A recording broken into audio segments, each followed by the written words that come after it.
চিম্পু। কেমন আছো তোমরা? তোমাদের এক্সাম তো শুরু হয়ে গেছে, তবে সব স্কুলে হয়নি।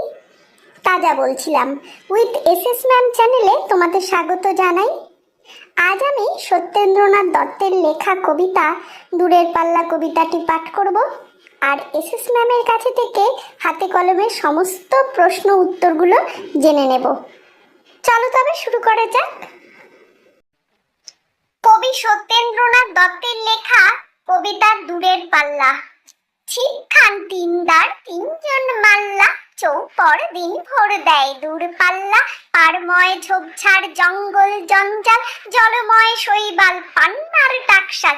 কঞ্চির তীর ঘর ওই চর জাগছে, বনহাঁস ডিম তার শ্যাওলায় ঢাকছে। চুপ চুপ ওই ডুব দেয় পান কৌটি, দেয় রোগ টুক টুক ঘোমটার বউটি। ঝকঝক কলসির বক বক শোন গো, ঘোমটায় ফাঁক রয় মন উন্মন গো। তিনদার ছিপখান মন্থর যাচ্ছে, তিনজন মাল্লায় কোন গান গাচ্ছে। তিনজন মাল্লায় কোন গান গাচ্ছে, তিনজন মাল্লায় কোন গান গাচ্ছে।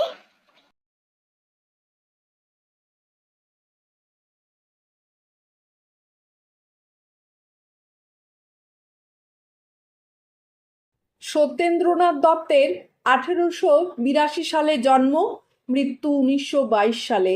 জন্মস্থান বর্ধমান জেলার চুপি গ্রাম। পিতা রজনীনাথ দত্ত এবং মাতামহ বাংলা প্রবন্ধ সাহিত্যের অন্যতম পথিকৃৎ অক্ষয় কুমার দত্ত। রবীন্দ্র সমকালীন কবিদের মধ্যে অন্যতম জনপ্রিয় কবি।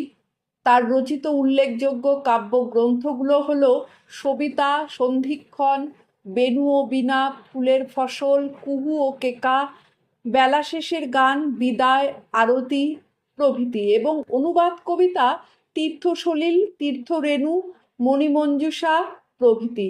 বাংলা সাহিত্যের জগতে কবি সত্যেন্দ্রনাথ ছন্দের জাদুকর নামে পরিচিত। নবকুমার কবির রত্ন ছদ্মনামে তিনি বেশ কয়েকটি ব্যঙ্গাত্মক কবিতা রচনা করেছেন। পাঠ্য কবিতাটি তার বিদায় আরতি নামক কবিতার বই থেকে নেওয়া।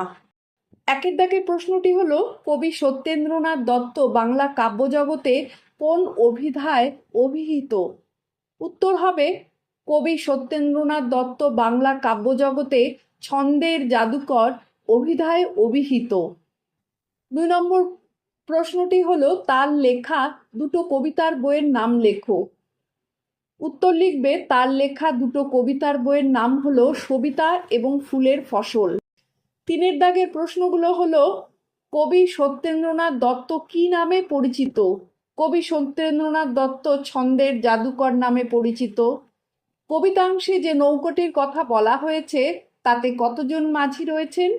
উত্তর হবে, তাতে 3 জন মাঝি আছে। বনহাঁস কি করছে? বনহাঁস তার ডিমগুলো শ্যাওলাতে ঢেকে রাখছে। নদী জলে কাদের ডুব দিতে দেখা যাচ্ছে? নদী জলে পানকৌটি আর ঘোমটা দেওয়া বউটিকে ডুব দিতে দেখা যাচ্ছে।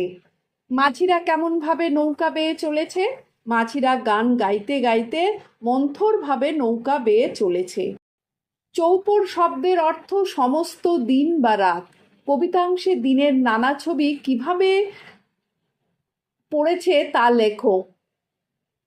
উত্তর হবে, ভোরে চর জেগে উঠেছে, দুপুরবেলায় গ্রামের বউ নদীতে স্নান করতে এসেছে আর কলসিতে আনমনা হয়ে জল ভরছে।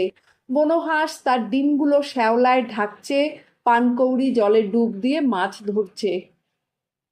পাল্লা শব্দটিকে পৃথক অর্থে ব্যবহার করে দুটো স্বাধীন বাক্য রচনা করো। পাল্লা একটা হবে তৌলযন্ত্র, দোকানে পাল্লায় মেপে জিনিস দেয়। আরেকটা পাল্লা হবে প্রতিযোগিতা, আমার সঙ্গে পাল্লা দিয়ে দৌড়ে হেরে গেল। দাঁড় শব্দটি কবিতায় কোন অর্থে ব্যবহার হয়েছে? সত্যেন্দ্রনাথ দত্ত রচিত দূরের পাল্লা কবিতায় দাঁড় শব্দটি নৌকা বাওয়ার দণ্ড বা বৈঠা অর্থে ব্যবহার হয়েছে। শব্দটিকে পৃথক অর্থে ব্যবহার করে একটি বাক্য রচনা করো।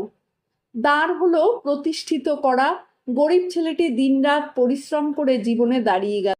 দিনভর শব্দ বন্ধের অর্থ সমস্ত দিন। সারাদিনের কাজ বোঝাতে তুমি আর কোন শব্দ ব্যবহার করতে পারো? সারাদিনের কাজ বোঝাতে আমি দিবসব্যাপী বা দিনব্যাপী কথাটা ব্যবহার করতে পারি। ঝোপঝাড়ের মতো প্রায় সমার্থক শব্দ পাশাপাশি বসিয়ে 5টি নতুন শব্দ তৈরি করো। উত্তর লিখতে পারো বন বাদার, দৌড়ঝাঁপ, রাগ ঢাক, বৃষ্টি বাদল, বইপত্র ইত্যাদি। পান্না ও চর শব্দ দুটোকে দুটো পৃথক অর্থে ব্যবহার করে দুটো স্বাধীন বাক্য রচনা করো।